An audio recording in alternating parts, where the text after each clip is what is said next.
लाडकी बहीण योजनेच्या लाभार्थ्यांना अनुदान मिळण्यास सध्या विलंब होतोय। मात्र योजनेच्या वेबसाईटमध्ये बदल होत असल्यानं अनुदानास वेळ लागत असल्याची माहिती अदिती तटकरे यांनी दिली आहे। लाभार्थींच्या केवायसी प्रक्रियेसाठी वेळ लागत असल्यानं अनुदानाचं वितरण थांबवलंय, मात्र लवकरच ही प्रक्रिया पूर्ण होईल असं त्या म्हणाल्यात। ज्यांच्या पतीचं निधन झालेलं आहे किंवा वडिलांचं निधन झालेलं आहे किंवा डिवोर्स असतील म्हणजे एकल महिला असतील त्यांच्यासाठी आम्ही वेबसाईटवर एक ऑप्शनच्या संदर्भातलं एक वर्किंग करत आहोत की त्यांच्या पतीचं किंवा वडिलांचं जर निधन झालं असेल तर त्यांचं डेथ सर्टिफिकेट किंवा डिवोर्स झाला असेल तर ते डिवोर्सचे पेपर्स अपलोड करण्याच्या दृष्टिकोनातून हे आम्ही तिथं ऑप्शन्स तयार करत आहोत। त्यासाठी वेबसाईटमध्ये ज्या काही त्या पेजवर ज्या काही बदल करण्याची गरज आहे त्याची प्रक्रिया ही आम्ही सुरू करत आहोत। त्यामुळे साधारणपणे ज्या सर्व पात्र महिला आहेत त्या लाभापासून वंचित राहता कामा नये या दृष्टिकोनातून आम्ही काम करत आहोत। बातमी लाडकी बहीण योजनेसंदर्भातली यासाठी ई-केवायसी करण्याची मुदत वाढण्याची शक्यता आहे। लाडकी बहीण योजनेच्या 2,40,00,000 लाभार्थ्यांपैकी आतापर्यंत 80 लाख महिलांचंच ई-केवायसी पूर्ण झाले। 18 नोव्हेंबरपर्यंत ई-केवायसी पूर्ण करण्याची मुदत आहे, मात्र ई-केवायसी करताना तांत्रिक अडचणी येत आहेत। त्यामुळे महिला आणि बालविकास विभागासमोर मोठं आव्हान आहे। लाभार्थ्यांची ई-केवायसी राहिल्यास तत्कालीन परिस्थिती पाहून निर्णय घेण्यात येईल अशी माहिती महिला आणि बालविकास मंत्री अदिती तटकरे यांनी दिली।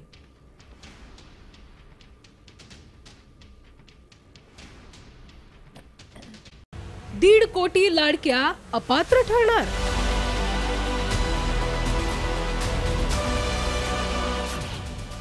केवळ 80 लाख लाभार्थ्यांचंच ई-केवायसी पूर्ण।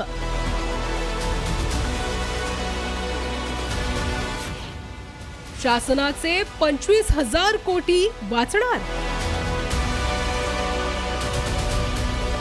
लाडकी बहीण योजनेला वर्ष पूर्ण झाल्यानंतर हळूहळू खऱ्या लाभार्थ्यांची संख्या समोर येऊ लागली आहे। लाभार्थ्यांच्या अर्जांची काटेकोर छाननी आणि घरोघरी जाऊन पडताळणी केल्यानंतर आता ई-केवायसीची अट शासनाने घातली आहे। मोठ्या प्रमाणात बोगस लाभार्थी आढळल्यानंतर ई-केवायसी बंधनकारक करण्यात आलंय, मात्र तांत्रिक अडचणींचा फटका लाभार्थ्यांना बसतोय। एकूण लाभार्थी 2,40,00,000। 18 नोव्हेंबर आधी ई-केवायसी पूर्ण करण्याचं आव्हान। आतापर्यंत 80 लाख लाभार्थ्यांकडून प्रक्रिया पूर्ण। तांत्रिक अडचणी दूर करण्यासाठी सर्व्हरची क्षमता वाढवली। प्रतिदिन 10 लाख ई-केवायसी करण्याची क्षमता।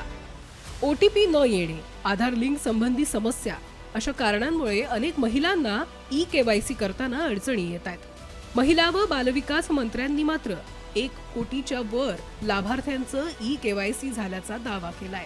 सर्व्हरमध्ये सुद्धा आम्ही अनेक सुधार आणलेले आहेत। रोजच्या घडीला जवळपास 4 ते 5 लाख लाडक्या बहिणींचं ई-केवायसी प्रोसिजर होते। आतापर्यंत जवळपास 1,10,00,000 पेक्षा जास्ती महिलांची ई-केवायसी प्रोसिजर झालेली आहे। जवळपास 40 लाख पेक्षा अधिक महिलांची ई-केवायसीची 90% प्रोसिजर झालेली आहे। विधानसभा निवडणुकीच्या लाडक्या बहिणींसाठी खुशखबर आहे, आनंदाची बातमी आहे, कारण लाडकीला आता उद्यापासून मिळायला सुरुवात होणार आहे। 18 नोव्हेंबरच्या आधी ई-केवायसी प्रक्रिया पूर्ण करा असे निर्देश आहेत। मंत्री अदिती तटकरेंनी आता लाभार्थ्यांना आवाहन केलेलं आहे। लाडकींसाठी खुशखबर आहे, उद्यापासून मिळणार आहे, मात्र जी ई-केवायसीची जी प्रक्रिया आहे ती पूर्ण करण्याची सूचना राज्य शासनानं केलेली आहे।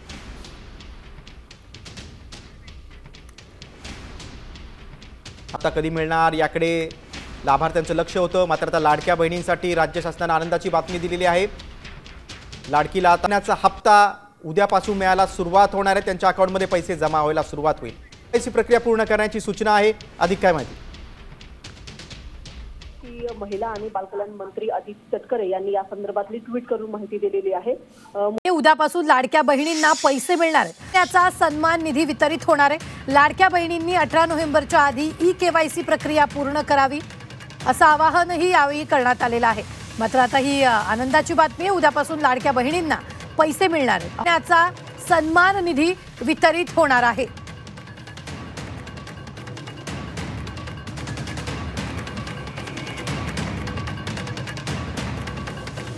लाडक्या बहिणींसाठी अतिशय आनंदाची बातमी। आज पैसे येणार का नाही हे आपल्याला आदिती तटकरे मॅडम यांनी सांगितलेलं आहे। लक्षात घ्या, आजपासून पैसे वाटप होणार का, हा सगळ्यात महत्त्वाचा प्रश्न आहे. मी त्याचं उत्तर पुढे नक्की देणार आहे. परंतु लक्षात घ्या की नवीन ऑप्शन आलेला आहे.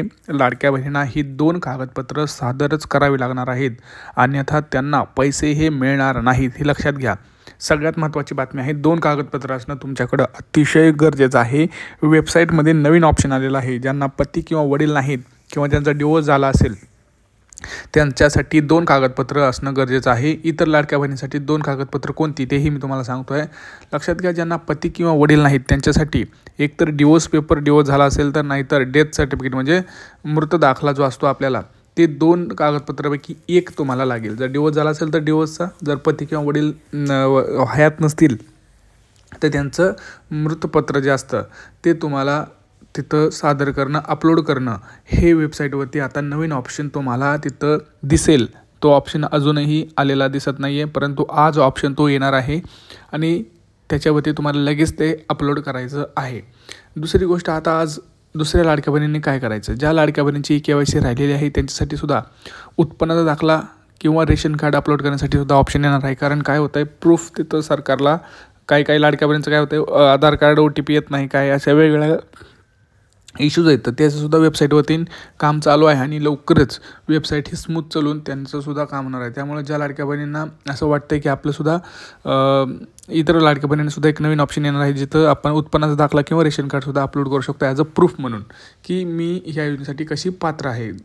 बरोबर, म्हणजे 2.5 लाखाच्या खाली जर उत्पन्नाचा दाखला असेल तर तुम्ही जर तिथं अपलोड केला तर तुम्ही ऑलरेडी व्हेरीफाईड होऊ शकता. बरोबर, आता तुम्ही म्हणाल मग आम्हाला पैसे कधी येणार आहेत. लक्षात घ्या, निवडणुकी अगोदरच नोव्हेंबरचा हप्ता हा येणार आहे आणि डिसेंबरचा हप्ता देखील आपल्याला अगोदरच पाहायला मिळणार आहे. त्यामुळं आपल्याला 2 हप्ते हे एकत्र मिळतात का हे सुद्धा बघायचं आहे. आपल्याला नोव्हेंबरचा हप्ता तर फिक्स आहे, परंतु अशी सुद्धा चर्चा सुरू आहे की डिसेंबरचा हप्तासुद्धा आपल्याला लवकरच पाहायला मिळणार आहे आणि तो नोव्हेंबरच्या पाठोपाठ लगेच नोव्हेंबर महिन्यातच डिसेंबरचा हप्तासुद्धा मिळणार आहे. म्हणजे 2 हप्ते आपल्याला एकत्र मिळण्याची तिथं शक्यता दाट आहे. त्यामुळं लक्षात घ्या, हा व्हिडिओ जास्तीत जास्त लाडक्या बहिणींना शेअर करायचा आहे, कारण लाडक्या बहिणीपर्यंत माहिती पोचणं अतिशय गरजेचं आहे. त्या भरपूर चिंतेमध्ये आहेत, काय करायचं आहे, नवीन ऑप्शन आलं आहे का, काय आहे हे मी तुम्हाला आता डिटेलमध्ये सांगितलं. कारण असं कोणीच तुम्हाला सांगणार नाही का सगळीकडे फक्त ऑप्शन आला आहे, पण तो ऑप्शन आला आहे पण त्यासाठी 2 कागदपत्र कोणते अपलोड करायचे आहेत, काय कुठले तयार सादर करायचं आहे, हे फक्त आपल्याला आपल्याच चॅनलवरती पाहायला मिळतं. त्यामुळे चॅनलला सबस्क्राईब करायचं आहे. कमेंट्समध्ये मला सांगायचं आहे कोणाकोणाला ऑक्टोबर महिन्याचा हप्ता आला आहे आणि सगळी डिटेल माहिती तुम्हाला इथं सांगायची आहे की तुमचा जिल्हा कोणता आहे, तुमची बँक कोणती आहे. इतर कुठलेही प्रश्न असतील ते सुद्धा तुम्हाला विचारायचे आहेत. आणि लक्षात घ्या, कमेंट्स करायला विसरत जाऊ नका, कारण तुम्ही कमेंट्स केलं तरच तुमचं काय आहे ते आम्हाला कळू शकतं आणि तुम्हाला मदत म्हणून आम्ही रिप्लाय हे करू शकतो. त्यामुळं तुमचा प्रश्न कुठलाही असो तुम्ही कमेंट्स करायला तिथं विसरू नका. व्हिडिओला लाईक करत जा आणि व्हिडिओ व्हॉट्सअप ग्रुपवरती किंवा फेसबुक ग्रुपवरती तुम्ही शेअर करा, म्हणजे जेणेकरून त्यांनासुद्धा माहिती मिळेल की नेमकं काय चाललेलं आहे. आता याच्यामध्ये काही अजून प्रश्न असेल तुम्ही नक्की विचारू शकता. मित्रांनो, भेटूया पुढच्या व्हिडिओमध्ये. तोपर्यंत जय महाराष्ट्र.